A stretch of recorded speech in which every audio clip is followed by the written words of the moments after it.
ठीक है। So today will be studying about structure of atom. सबसे पहले अपन देखेंगे एटम क्या होता है। तो एटम का है एक सिंपल सा डेफिनेशन, स्मॉलेस्ट indivisible particle.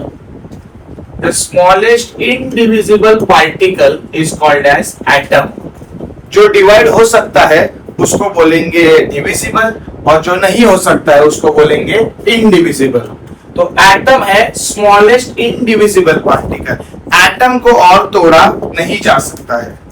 अभी एटम एग्जैक्टली दिखता कैसे है, तो थोड़ा बहुत तुम लोग ने अपने स्कूल सेक्शन में ये पढ़ा रहेगा कि एटम कुछ इस तरह दिखता है। जो बीच वाला पार्ट होता है उसको बोलते हैं न्यूक्लियस। अब एटम में सब एटॉमिक पार्टिकल्स होते हैं। एटम में उसके सब एटॉमिक पार्टिकल्स होते हैं। सब एटॉमिक पार्टिकल्स, 3 सब एटॉमिक पार्टिकल्स होते हैं। एक होता है प्रोटॉन, एक होता है इलेक्ट्रॉन और एक होता है न्यूट्रॉन। अब न्यूक्लियस में 2 लोग रहते हैं। न्यूक्लियस में 2 लोग रहते हैं, एक होता है प्रोटॉन और एक होता है न्यूट्रॉन। उसके इर्द गिर्द जैसे गाड़ियां रास्ते पे घूमती है वैसे इलेक्ट्रॉन्स इन ऑर्बिट्स में घूमते हैं। वैसे इलेक्ट्रॉन्स इन ऑर्बिट्स में घूमते हैं। ठीक है।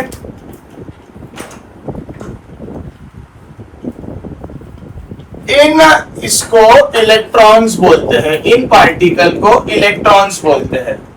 अब चार्ज वाइज बात करूं तो इलेक्ट्रॉन्स के पास होता है नेगेटिव चार्ज, प्रोटॉन के पास होता है पॉजिटिव चार्ज और न्यूट्रॉन के पास होता है न्यूट्रल चार्ज।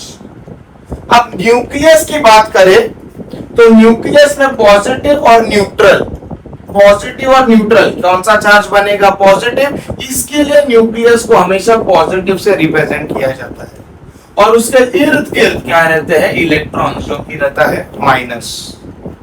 अगर पूरे एटम को देखोगे तो पॉजिटिव और नेगेटिव यही चार्ज है। And it is always said that atom is electrically neutral.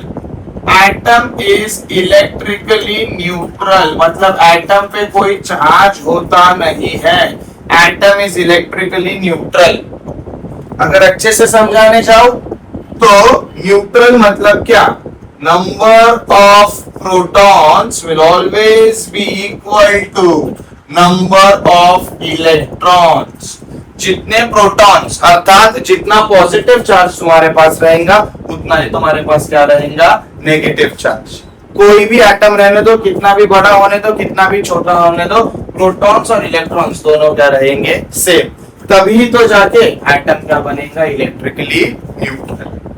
Now अपन ये जो सब एटॉमिक पार्टिकल्स है उनके डेटा के बारे में थोड़ा बहुत पढ़ेंगे। तो मैं थोड़ा उनको डिस्टिंग्विश करता हूं। सीरियल नंबर, पार्टिकल, डिस्कवरर, जिसने उनको डिस्कवर किया, कौन से एक्सपेरिमेंट से किया,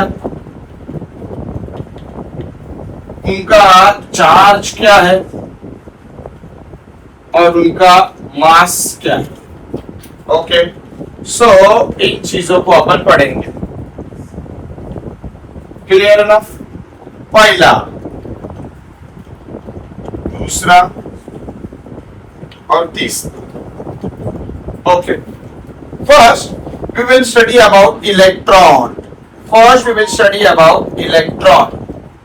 इलेक्ट्रॉन को डिस्कवर किया जे थॉमसन ने। फिर आया प्रोटॉन। प्रोटॉन को डिस्कवर किया अर्नेस्ट रुथरफोर्ड ने।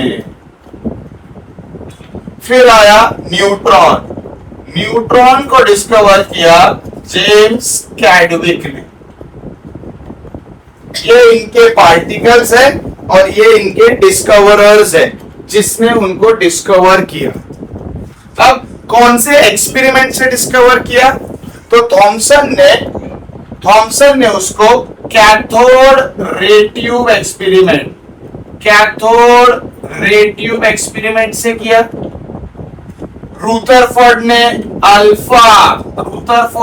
अल्फा गोल्डफॉइल स्कैटरिंग एक्सपेरिमेंट से उसको डिस्कवर किया।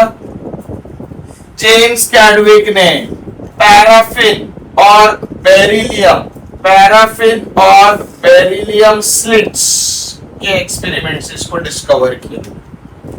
रही चार्ज की बात, तो इलेक्ट्रॉन का चार्ज होता है नेगेटिव, प्रोटॉन का होता है पॉजिटिव और न्यूट्रॉन का होता है न्यूट्रल बोलो या जीरो बोलो। लेकिन सर माइनस में कितना, तो माइनस में 1.6 इंटू 10⁻⁻19 कूलम एंड प्रोटॉन का रहता है प्लस 1.6 इंटू 10⁻⁻19 कूलम। ये इनका चार्ज है। अगर मास के बारे में बात करूं तो इलेक्ट्रॉन का मास होता है 9.1 इंटू 10⁻⁻31 kg। प्रोटॉन का होता है 1.67 इंटू 10⁻⁻27 kg और न्यूट्रॉन का भी लगभग सेम होता है 1.67 into 10⁻⁻27 kg। Students get confuse कि प्रोटॉन और न्यूट्रॉन का ऑलमोस्ट चार्ज सेम है, मास सेम है, तो दोनों इक्वल है क्या, तो नहीं। मास के according mass of neutron is greater, फिर आएगा प्रोटॉन और फिर आएगा इलेक्ट्रॉन। अपन डिटेल में नेक्स्ट टाइम पढ़ेंगे इलेक्ट्रॉन, प्रोटॉन और न्यूट्रॉन कैसे आए। दो सब्सटेंस, दो चीजें होते हैं, एक होता है एटॉमिक नंबर, और एक दूसरा चीज होता है एटॉमिक मास नंबर। अगर याद रहेगा तो एटॉमिक नंबर मतलब हेनरी मोसेली ने जिसके बेसिस पे पीरियोडिक टेबल डिजाइन किया था, एटॉमिक मास नंबर मेंडलीव ने जिसके बेसिस पे किया था। सर शॉर्ट में बताओ, तो atomic number is denoted by Z and atomic mass number is denoted by A। Atomic number मतलब होता है प्रोटॉन्स या इलेक्ट्रॉन्स दोनों में से एक, हालांकि दोनों से भी तो रहने वाले हैं। और एटॉमिक मास नंबर मतलब होता है प्रोटॉन्स प्लस न्यूट्रॉन्स दोनों। एटॉमिक नंबर मतलब रिप्रेजेंट Z से किया जाता है, नंबर ऑफ प्रोटॉन्स और number of electrons in an atom. And atomic mass number मतलब प्रोटॉन्स प्लस न्यूट्रॉन्स दोनों इन एन एटम। अगर मुझे किसी एटम को रिप्रेजेंट करना होता है,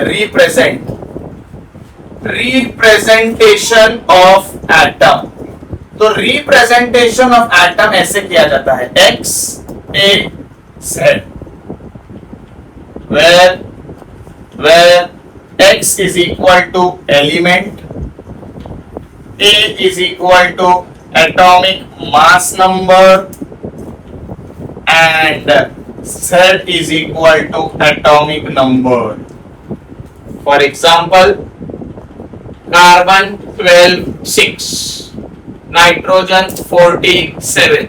इसमें से मुझे समझना है क्या कि नीचे मतलब Z मतलब एटॉमिक नंबर और एटॉमिक नंबर मतलब प्रोटॉन या इलेक्ट्रॉन। मतलब कार्बन में प्रोटॉन कितने हैं 6, इलेक्ट्रॉन कितने हैं 6। नाइट्रोजन में प्रोटॉन कितने हैं 7, इलेक्ट्रॉन कितने हैं 7। सर न्यूट्रॉन कैसे ढूंढेंगे, तो मेरे पास एक ट्रिक है। Atomic mass number is equal to proton plus neutron. Atomic mass number is equal to proton को क्या भी लिख सकते हैं Z, तो प्रोटॉन को मैं क्या लिखूंगा Z plus neutron plus Z, वो सर जाएगा तो माइनस Z।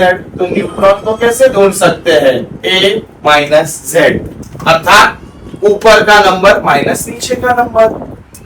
12 माइनस 6 कितना हुआ 6, 14 माइनस 7 कितना हुआ 7।